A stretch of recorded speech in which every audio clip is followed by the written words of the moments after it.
हमारा दूसरा सवाल है कि साधक को व्रत करना चाहिए या नहीं। अगर आप चाहते हो कि आपके जीवन की दरिद्रता आपके जीवन से समाप्त हो जाए तो आपको नवरात्रि का व्रत करना चाहिए। ये जो नवरात्रि के व्रत हैं बड़े ही सुंदर हैं।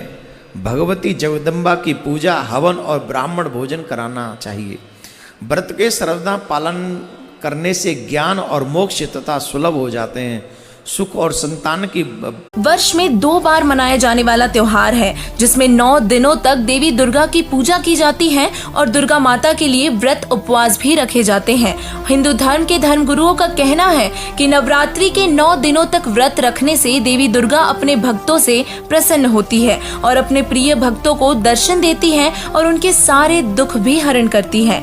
देवी जी के बहुत से भक्त सुखी जीवन जी रहे हैं, परंतु वहीं दूसरी तरफ बहुत से अथाह दुख से भी जीवन। प्रथम अंजल संयम राखे, योग युगत सब सतगुरु भाखे। प्रथम खाने पर संयम करे, अंजल पर संयम यानी तो अधिक नहीं खावे, थोड़ा खावे। व्रत नहीं रखने को कहा, कम खावे, इतना नहीं खावे दड़ी पक्का खा ले, फिर अंगड़ाई टूट आलस आ जा, पड़ के सो जा, जमाई आवे। और इतना भी कम नहीं खावे कि आदमी कति कमर टेढ़ी हो जाए, फिर भूख लागे, कतर कतर कल जा करें जा, ध्यान भूख पर है, भक्ति कैसे होगी उसकी।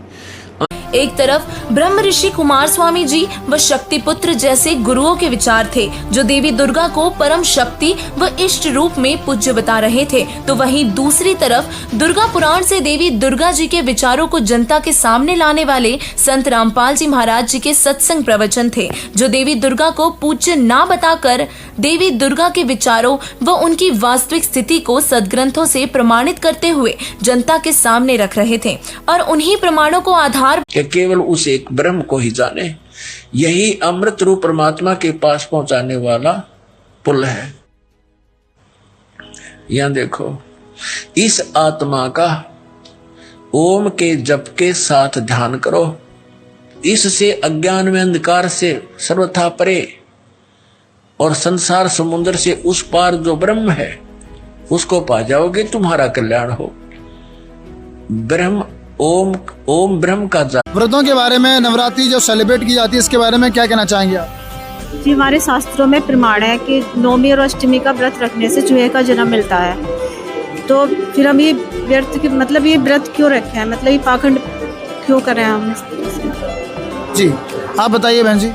देखिए, मैं अभी जो बहन जी ने बात बोली है उसी बात को सिद्ध करते हुए मेरे पास घट रामायण है। इसमें साफ साफ उल्लेख है कि नौमी और अष्टमी का व्रत रखने से चूहे का जन्म मिलता है। अगर हमारी मुक्ति नहीं हो रही है व्रत रखने से, तो हमारा